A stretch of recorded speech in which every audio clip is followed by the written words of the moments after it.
Chapter 30. David and his men reached Ziklag on the third day.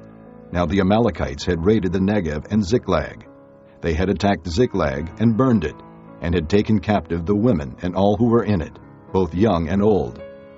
They killed none of them, but carried them off as they went on their way. When David and his men came to Ziklag, they found it destroyed by fire, and their wives and sons and daughters taken captive. So David and his men wept aloud until they had no strength left to weep.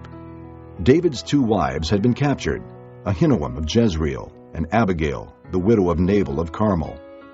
David was greatly distressed because the men were talking of stoning him. Each one was bitter in spirit because of his sons and daughters. But David found strength in the Lord his God. Then David said to Abiathar the priest, the son of Ahimelech, "Bring me the ephod." Abiathar brought it to him, and David inquired of the Lord, "Shall I pursue this raiding party? Will I overtake them?" "Pursue them," he answered. "You will certainly overtake them and succeed in the rescue." David and the 600 men with him came to the Besor ravine, where some stayed behind, for 200 men were too exhausted to cross the ravine. But David and 400 men continued the pursuit. They found an Egyptian in a field and brought him to David. They gave him water to drink and food to eat, part of a cake of pressed figs and 2 cakes of raisins. He ate and was revived, for he had not eaten any food or drunk any water for 3 days and 3 nights. David asked him, "To whom do you belong, and where do you come from?" He said, "I am an Egyptian, the slave of an Amalekite.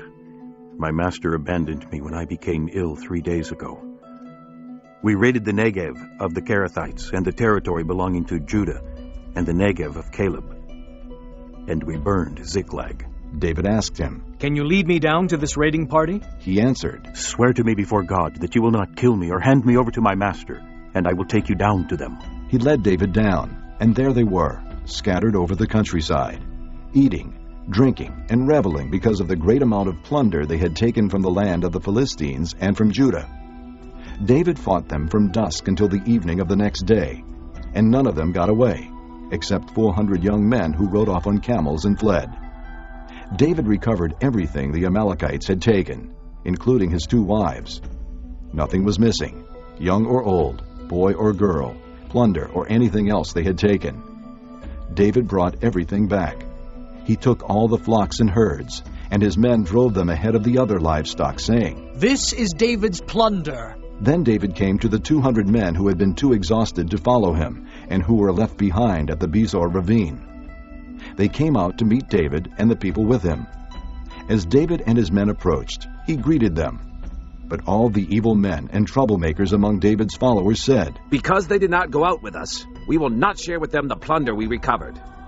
However, each man may take his wife and children and go." David replied, "No, my brothers, you must not do that with what the Lord has given us. He has protected us and handed over to us the forces that came against us. Who will listen to what you say? The share of the man who stayed with the supplies is to be the same as that of him who went down to the battle. All will share alike." David made this a statute and ordinance for Israel from that day to this. When David arrived in Ziklag, he sent some of the plunder to the elders of Judah, who were his friends, saying, "Here is a present for you from the plunder of the Lord's enemies." He sent it to those who were in Bethel, Ramoth Negev, and Jadar, to those in Aror, Ziphmoth, Eshtemoa, and Rachel, to those in the towns of the Jerahmeelites and the Kenites, to those in Hormah, Bor-Ashan, Athak, and Hebron, and to those in all the other places where David and his men had roamed.